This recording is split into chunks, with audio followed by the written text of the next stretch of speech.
안녕하세요. 미스추입니다.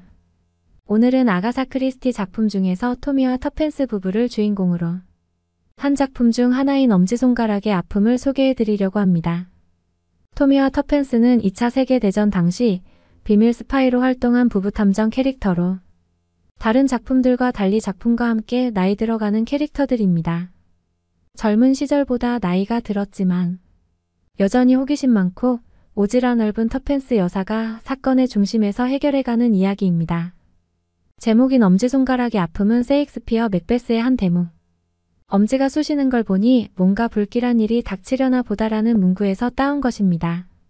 이야기는 양로원에서 독살된 노부인과 사라진 노부인을 찾아 나선 것으로 시작하여 서턴 챈슬러라는 작은 시골 마을에서 벌어진 대규모 범죄 조직과 잊혀진 과거의 살인, 그리고 지극한 헌신적인 사랑으로 이어지는 슬픈 로맨스 스릴러라고 할 수 있을 것 같습니다. 이야기 속으로 들어가 보시죠. 1부 양지 바른 언덕.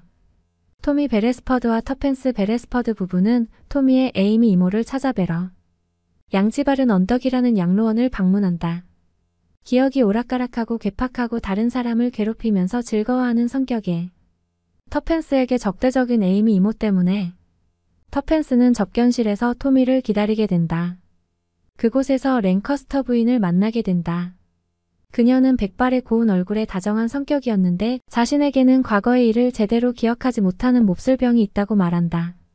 잠시 조용히 낮잠을 즐기는 듯 하던 랭커스터 부인이 갑자기 몸을 뒤틀며 터펜스에게 나지막한 목소리로 벽난로를 보고 있군요. 혹시 부인의 아이인가요? 라고 한다. 이해할 수 없는 말에 터펜스는 당황한다. 그녀는 벽난로 뒤에 죽은 아이가 있다고 생각하는 것 같았다. 터펜스는 벽난로와 죽은 아이 이야기를 했던 랭커스터 부인이 계속 머리에서 떠나지 않는다. 다시 만나면 이유를 물어봐야겠다고 생각한다. 3주 후 에이미 이모가 숨을 거두었다는 연락을 받고 토미와 터펜스는 에이미 이모의 유품을 정리하기 위해 다시 양지 바른 언덕을 방문한다. 시이모가 쓰던 방에 도착했을 때 터펜스는 벽난로 위에 놓인 그림을 발견하는데 운하 위에 작은 홍해다리가 놓여있고 그 옆에 연분홍색의 집이 그려져 있었고 다리 밑에 빈 배가 한 척 메어져 있는 풍경화였습니다. 터펜스는 이상한 느낌이 들었다. 왜냐하면 전에 그림 속의 집을 본 적이 있었기 때문이다. 하지만 어디에서 본 것인지 기억이 나지 않았다. 그 그림은 랭커스터 부인이 선물로 준 것이라는 말을 듣는다. 그리고 랭커스터 부인은 일주일 전에 친척이 와서 데려갔다는 말을 듣는다. 그리고 에이더 이모와 친하게 지내던 무디 부인도 갑작스러운 혈전증으로 세상을 떠났다는 소식을 듣는다. 터펜스는 랭커스터 부인에게 그림에 대해 물어보기 위해 랭커스터 부인과 그녀의 먼 친척이라는 존슨 부인에 대해 알아보기로 한다. 패커드 원장에 따르면 존슨 부인은 아프리카 나이지리아로 떠나면서 재정 문제는 평판이 좋은 법률회사 변호사 에클스 씨에게 맡겼는데 최근 그녀가 영국으로 돌아와 부인을 직접 모셔갔다는 것이다. 터펜스는 존슨 부인이 머물고 있다는 호텔 연락처를 알아내 연락한다. 하지만 호텔에서는 존슨 부인이라는 사람이 예약을 한 적이 없다는 답을 받는다.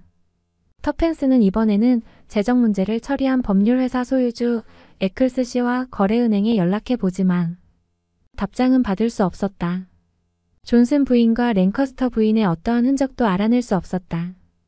터펜스는 랭커스터 부인이 어떤 범죄에 연루되어 납치 실종되었음을 확신하게 되고 그녀의 행방을 찾기로 한다. 터펜스는 랭커스터 부인의 소유였던 그림 속 집을 어디서 보았는지 계속 기억해내려 애를 쓴다. 그러던 어느 날 그녀는 정확한 역이나 마을 이름은 모르지만 기차창 밖으로 봤다는 것을 기억해낸다. 당시 그 집을 보면서 너무 아름다워 언젠가 다시 와서 살고 싶다고 생각했던 곳이었다. 터펜스는 바로 지도를 꺼내 기억을 더듬어 기차 노선이 지났던 지역을 찾아내고 토미 베레스퍼드가 나흘간의 회의차 떠나 있는 동안 그 장소를 탐색하기로 한다. 이브 운하 위에 있는 집.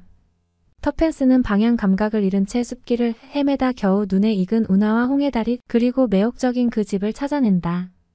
그 집은 창문에 덧문이 내려져 빈 집 같았다. 그곳에는 한 부부가 살고 있었다. 앨리스와 아모스 페리 부부. 앨리스 페리는 사람 좋아 보이는 인상이었다. 그녀는 터펜스를 집으로 초대해 그 집에 대해 친절하게 설명해준다. 그 집의 구조는 이상했다. 건물 건물을 앞부분과 뒷부분으로 벽을 쌓아 분리한 구조였다. 앞쪽은 햇살을 받아 근사해 보였지만 뒤쪽은 어둡고 볼품없었다. 페리 부부는 그 집의 뒤쪽 부분만 사용하고 있는 것이다. 페리 부인 말에 따르면 해마다 화가들이 찾아와서 그림을 그리곤 했는데 현재 아무도 살지 않는다.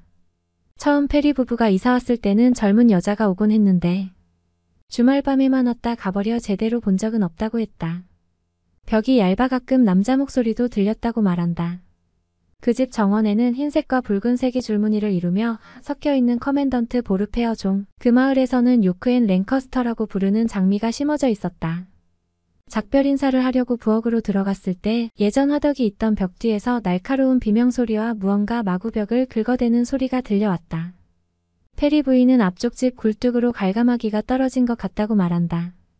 새를 꺼내주기 위해 세 사람은 앞쪽 집의 실내로 들어선다. 사람 손길이 오래 닿지 않은 방안을 감탄스러울 정도로 너무나 아름다웠다. 벽이 무너져 내린 벽난로 불바지를 살펴보던 터펜스는 자갈 더미에 깔려 반쯤 가려진 낡고 해진 인형을 발견한다. 어째서 아이들이 갖고 노는 인형이 굴뚝 속으로 떨어진 걸까? 터펜스는 의아해하며 인형을 챙긴 나온다. 터펜스는 그 집에 대해 더 알아내기 위해 근처 마켓 베이싱에 있는 주택중개업소를 찾아가기로 한다.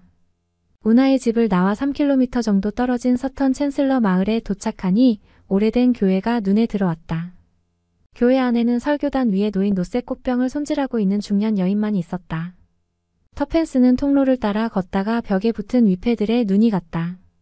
오래된 워렌더 가문 사람들의 위패가 보이고 비교적 새 것으로 보이는 위패에는 필립 스타크의 아내 줄리아 스타크의 죽음이 기록되어 있었다.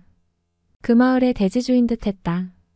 터펜스는 교회 마당에서 비석들을 살피고 있는 연로한 목사를 만난다. 터펜스가 비석을 살펴보는 이유를 묻자 목사는 메이저 워터스라는 사람이 자신에게 편지를 보내 자신의 아이의 무덤을 찾아달라고 부탁을 했다는 것이다. 그런데 문제는 아이의 나이도 이름도 모른다는 거였다. 엄마 셀의 명을 따서 줄리아일 수도 있지만 확실하지 않다. 목사는 간절한 소원을 들어주고 싶다고 했다. 터펜스는 목사에게 우나 옆집과 그림에 대해 그리고 랭커스터 부인에 대해 묻는다. 그림은 보스콘 부인가 보스코벨인가 하는 유명 화가가 그린 그림일 것이라는 것 외에 특별히 정보를 얻을 수 없었다. 그리고 랭커스터 부인은 모르며 교구이를 깨고 있는 넬리 블라이 양에게 물어보라며 소개한다. 터펜스는 넬리 블라이 양의 소개로 하루 이틀 정도 코플리 부인 집에서 머물면서 조사하기로 한다. 코플리 부인은 말을 너무 많이 하는 여자였다. 시간 순서에 구애받지 않고 TV처럼 떠들어대었다. 그녀 말에 따르면 그 집은 100년도 더 전에 지어져서 여러 사람을 거쳐갔으며 한때 체링턴 부인이 릴리안이라는 딸과 살았는데 그 집을 그린 화가 보스코언이 릴리안을 좋아해 런던에 있는 발레 학교를 소개한다. 그곳에서 릴리안은 한 남자를 만났고 그 남자와 헤어져 미쳐버려 그 후 그 집을 팔고 떠났다고도 하고 체링턴 부인의 딸이 아기를 죽이고 자기도 자살했으며 부인도 실성해서 요양원으로 보내졌다는 소문이 있다고 했다. 터펜스는 랭커스터 부인이 체링턴 부인이 아닐까 생각한다. 그리고 코플리 부인은 20년 전 서턴 챈슬러에서 실제 일어났던 어린이 연쇄살인 사건에 대해 이야기한다. 첫 희생자는 9살 여자아이로 학교에서 오던 중 사라져 골짜기 숲풀 속에서 목이 졸려 숨진 상태로 발견되었고 3주쯤 후 이웃 마을 마켓 베이싱에서 또 다른 한 명이 희생되었다고 했다. 그 후에도 한두 달 사이에 사건이 연이어 일어났지만 경찰은 범인을 잡지 못한 채 1년을 끌다 수사가 종결되었고 그 후로는 같은 사건이 일어나지 않았다고 했다. 누가 범인인 것 같으냐는 질문에 코플리 부인은 필립 경일 것 같다고 말한다. 필립 경은 은둔자의 식물학자인데 아름다운 부인이 있었다. 그는 아이들을 지나치게 좋아해서 차를 타고 가다가도 멈춰 사탕이나 동전을 주기도 하고 아이들을 위해 파티를 열어주고 선물을 주기도 했다고 한다. 코플리 부인은 그런 행동은 지나치고 이상하다며 그 부인도 아이들 3명이 살해되고 갑자기 프랑스로 떠난 후 죽었다는 소문이 있다며 그녀가 무언가 낌새를 채고 떠난 것 같다고 말한다. 필립 경은 그곳에 1년에 한두 번 들르는 정도이며 예전 필립 경의 비서였던 넬리 블라이 양이 대리인으로 일을 봐주고 있다고 했다. 터펜스는 코플리 부인의 구식 멜로 드라마 같은 이야기들로 혼란스러운 상태에 빠진다. 다음날 아침 넬리 블라이 양의 일방적이고 끈질긴 관심을 뿌리치며 마켓 베이싱으로 차를 몰아간다. 그 지역 주택중개소를 찾아가 그 집에 대해 조사를 시작한다. 남편이 은퇴하면 살 집으로 운하 옆에 있는 그 집의 앞쪽을 생각한다고 말하면서 집주인에 대해 물었다. 하지만 어느 곳도 관심을 보이지 않았고 포기할 것을 권유하며 심지어 유령이 나온다는 소리까지 해댄다. 터펜스는 별 성과 없이 서툰 챈슬러로 향한다. 블라이 양집에 도착해서 현관 앞에 놓인 편지들을 정리해주다 편지 한 통이 눈에 띄었다. 컴벌랜드에 있는 로즈 트렐리스 여성 양로원에 있는 요크 부인에게 보내는 편지였다. 이런저런 생각을 하다 블라이 양이 들어와 대화를 시작하는데 그녀는 터펜스에 대한 정보를 얻고 싶어 하는 것 같았다. 터펜스가 다음날 돌아갈 것이라 말하며 운하 옆의 집에 대해 묻자 그 집에는 관심이 없으며 낡고 엉망인 폐허라 포기하라고 말한다.